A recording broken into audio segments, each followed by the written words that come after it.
Judge Wolf, thank you for talking for Radio Free Europe, Radio Liberty. Most topical issue apparently is the arrest warrant issued by International Criminal Court for Mr. Putin, Vladimir Putin, Russian president, for this charge on adoption and moving Ukrainian children to Russia. But given the fact that Russia is not a signatory of this court, is not a member, is not part to this court, as well as is not extraditing its citizens, there is a lot of legal limitations to arrest Mr. Putin. So, given all of these restraining circumstances, is this importance more, let's say, symbolic or moral one or political one rather than legal ones? What would be the ramifications, speaking purely in legal terms? I think it certainly has symbolic and moral significance. It also has legal significance, both for this particular case and for other means of holding Vladimir Putin for the most important crime, in my view, that he's committed, the crime of aggression by invading Ukraine. So this is a reminder that there is the threat to people like Putin, and he's not unique, of international accountability when they have impunity in their own countries. There were, of course, challenges because the International Criminal Court can't try somebody in absentia, somebody who's not there. He's not going to submit to the jurisdiction. However, this limits his mobility. He's been planning to go to South Africa for a conference later this year. South Africa would have an obligation, if he goes to South Africa, to turn him over to the International Criminal Court. I predict he's not going to South Africa. If South Africa fails to fulfill this obligation, because South Africa is a member of this so-called BRICS, alongside with Russia, among others. So what's the consequences, speaking strictly in legal terms, of a country failing to fulfill all of these obligations? There's precedent for this. President Bashir from Sudan went to South Africa when he was charged in the International Criminal Court. The Constitutional Court ordered him to stay there until they could decide the competing claims. Does he have immunity, or does he need to be turned over? President Zuma helped him escape like a thief in the night, but the court decided, the Constitutional Court decided, that the obligation to turn a person over to the International Criminal Court trumped, had priority over the immunity that person would ordinarily have. So now there's legal precedent in South Africa. Vladimir Putin should be on notice that the president of South Africa will have a legal obligation to turn him over to the International Criminal Court if he goes to that BRICS meeting. So you don't expect Vladimir Putin to show up in South Africa later in this year? I do not expect he's going to show up. Russia, of course, adamantly rejected at hands all of these accusations and arrest warrant, saying it's null and void, and threatening and warning that attempt to arrest Vladimir Putin would amount to the declaration of war. Russia also denies that it invaded Ukraine, and the fact that he denies it doesn't eliminate the risk of a legal accountability if Putin can be brought before that court. Russia invokes a certain clause from the UN Convention from 1973 saying that leaders of the country is absolutely protected and enjoys absolute immunity.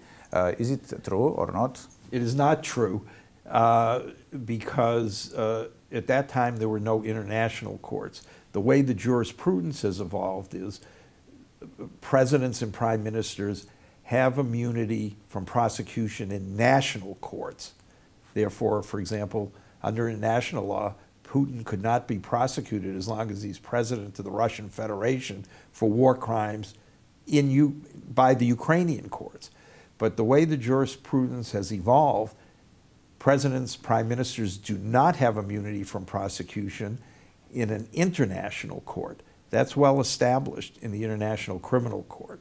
Yeah, recently Saudi Crown Prince Mohammed bin Salman, he was elevated to the Prime Minister of the country in order to enjoy this immunity in a civil case against him for the murder of Khashoggi. And actually, U.S. administration, led by Mr. Biden, granted him so-called sovereign immunity. To what extent these two cases, speaking purely in legal terms, are different or similar? No, they're similar. This is exactly what I was talking about. The United States, I hope reluctantly, was applying well-established law that a president, a prime minister, somebody, a foreign minister, somebody at that very high level has immunity from prosecution in a national court, like a U.S. court such as mine. But those immunities don't apply in international courts. Mr. Biden, he said that, that the decision by the International Criminal Court is justified and has a good and strong point. But at the same time, as Russia and China and India and other countries, the United States also have not ratified this agreement to join International Criminal Court. And some critics say this is a hypocritical rub by the United States. That may be a reasonable argument, but I'm here speaking as a private person. I think the United States should be a party to the International Criminal Court, and I expect we'll discuss the proposed International Anti-Corruption Court. I'd say the same on that, but I think rather than looking at this as hypocrisy, I look at it as a step in the right direction. It's the United States, despite whatever its position has been in the past, recognizing the importance of criminal accountability in international courts, because certain situations are so extreme that the alternative is granting impunity, and impunity for certain crimes that have devastating consequences is intolerable and unacceptable. The International Criminal Court apparently won't be, or quite limited to hold this kind of trial. We know from the recent past that in case of Rwanda and former Yugoslavia, it was established special court for trying perpetrators and indictees. What kind of trial do you expect at the end of the day that Mr. Putin will appear at a kind of trial for war crimes? Well, there are little different initiatives floating around yes, these days. What you're referring to is the proposal which I and my colleagues in Integrity Initiatives International, which I chair, strongly support, which is for the creation of a special tribunal, a special international tribunal to try Putin, and I would say, and his accomplices for the crime of aggression. With regard to, say, war crimes committed in Ukraine, I think the International Criminal Court would have difficulty developing the evidentiary link to hold Putin accountable personally, criminally, for those undoubted crimes that are being committed. There's one international crime that is not within the jurisdiction of the International Criminal Court. That's the crime of aggression. The crime of aggression is invading another country, not in self-defense. There's overwhelming evidence that Vladimir Putin personally has committed that crime. He's responsible for that invasion.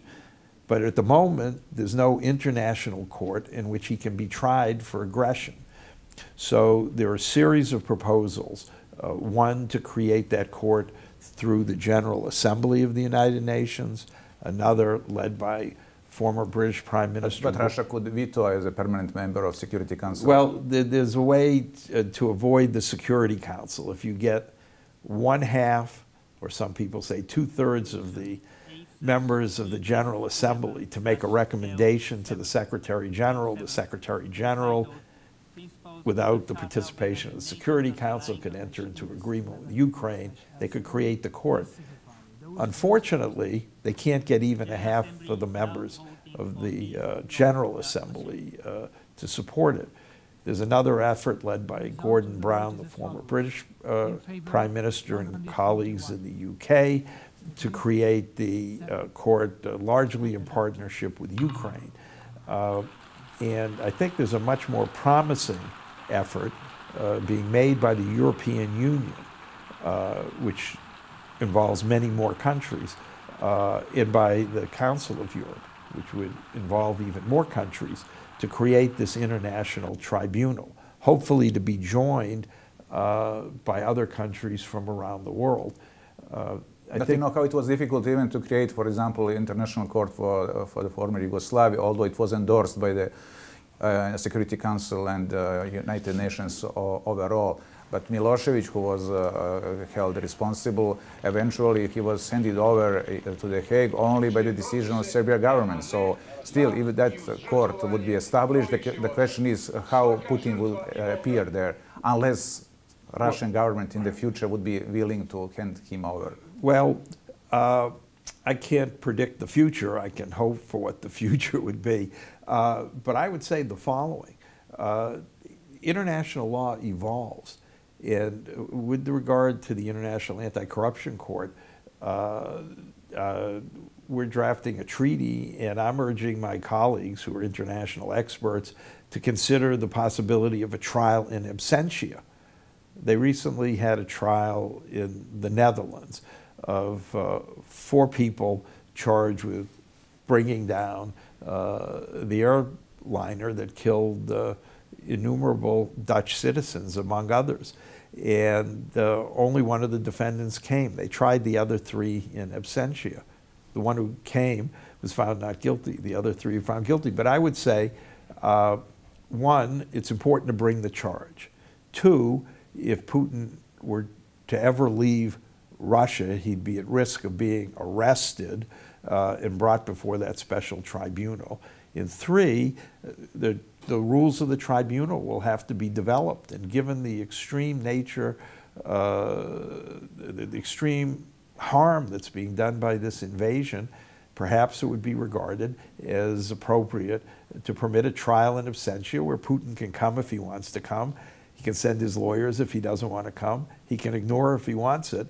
But if the trial proceeds and he's convicted, then he's not only at risk of being arrested if he leaves Russia, but he's at risk of being immediately imprisoned. Delivering justice undoubtedly is very important, first and foremost, for moral reasons. But speaking in practical terms, we know from the example of former Yugoslavia, that court has done a great deal of delivering justice. But speaking in terms of reconciliation, to some extent, there are still these ethnic rifts and pinpointing who's perpetrators for which nation being more tried at the Hague Tribunal and less, and so on and so on. To what extent trying Putin will help to reconcile, first and foremost, Ukraine and Russia, or somehow to deepen this rift which exists now? Well, I don't know that it'll help reconcile, but the successful prosecution of any crime has the real potential to deter those crimes from being committed again in the future. This is the fundamental principle of criminal law, that if there's a credible threat of punishment, people who are tempted to do bad things won't do them. And what you're describing with regard to the former Yugoslavia, how really demonstrates what I often say, how difficult it is to deal with the worst abuses of human rights or the worst consequences of high-level corruption after they occur. And it's very important to deter them, to discourage them from being committed. And what's essential to discourage them is the real threat that people who commit these crimes, no matter how powerful they are in their own countries, are going to go to prison. At the end of this interview about International Anti-Corruption Court, which you mentioned, you are at the forefront of this initiative, and first and foremost trying kleptocrats like Putin. But given the fact that unfortunately corruption overall is widespread phenomenon across the world, taking 5% of GDP annually, and having the fact, even the fact that, for example, there are a lot of vested interests there and a lot of even high-ranking politicians, the issue is so intertwined, and tackling that corruption issue is like, it's tantamount to tackling hornets or a snake nest. So to what extent that initiative can be successful? The initiative that you're alluding to is the proposal to create an international anti-corruption court that Integrity Initiatives International, which I chair, has catalyzed and is now coordinated. There are 300 world leaders, including 45 former presidents and prime ministers, 2 sitting presidents, most recently the president of Moldova last weekend, calling for creation of this court. It's part of the official foreign policies of Canada and the Netherlands to create the court. There are other countries, that Nigeria, Colombia, that have declared support for doing this, many civil society organizations. I've just come from the European Parliament, which has adopted a resolution calling for creation of the court. And they do this because grand corruption, the abuse of public office for private gain by a nation's leaders, Putin, but not only Putin, has devastating economic consequences, consequences for human rights, consequences for climate change, consequences for generating refugees, and damaging international peace and security. This would be a court of last resort that would operate on the principle of complementarity. It would prosecute corrupt high officials and their private enablers who have impunity in their own countries because those countries are unwilling to prosecute the crimes prohibiting corruption that exist in all of them, or because the country is unable, it doesn't have the capacity. Yeah. What's the likelihood of that court to be established? It's making rapid progress. As I said, in the last 2 years, about a half a dozen countries have endorsed creating the court. The European Parliament has recently essentially called upon all of its members to participate in this. I just spoke about this in the European Parliament several days ago. There are many other countries, including from the global south, in addition to Nigeria, Senegal, Gambia, the Ivory Coast, that support this. North Macedonia, Timor-Leste, Norway is doing a formal evaluation process. It's a challenging task, but as with the crime of aggression, the consequences of grand corruption are so devastating, the human and economic consequences are so devastating that there's increasing realization that there has to be a place to hold these kleptocrats accountable. And there's increasing recognition that the proposed International Anti-Corruption Court should be that place. When we spoke 10 years ago, the key issues were, for example, wiretapping of a mobile phone of, at that time, General Chancellor Merkel by US intelligence services, increasing threats coming from internet and endangering privacy. As the situation, unfortunately, since that time, deteriorating overall in the world, actually our liberties are under increasing threats and dangers. What do you see as a main threat now, right now, to our liberties? Well, I think the main threat to our liberties now is, unfortunately, barbaric invasions, and is a major one.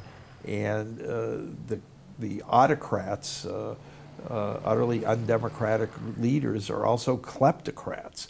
They have to be removed from office through some legal means, and corruption is their Achilles heel. If they were placed to prosecute them for their corrupt conduct, imprison them, they'd be removed. As long as they're in office, they're going to be violating human rights. They're not going to be permitting independent media that can expose their corruption. They're going to be suppressing CSOs. They're utterly undemocratic, and they're going to feel that, because we see it now, that they can invade their democratizing neighbors with impunity. Judge Wolf, thanks a lot really for speaking for Radio Free Europe, Radio Liberty. And thank you for the enormously important work that your colleagues and you do, because I think accurate information getting to people who these autocrats and kleptocrats and barbarians try to keep it from is extremely important.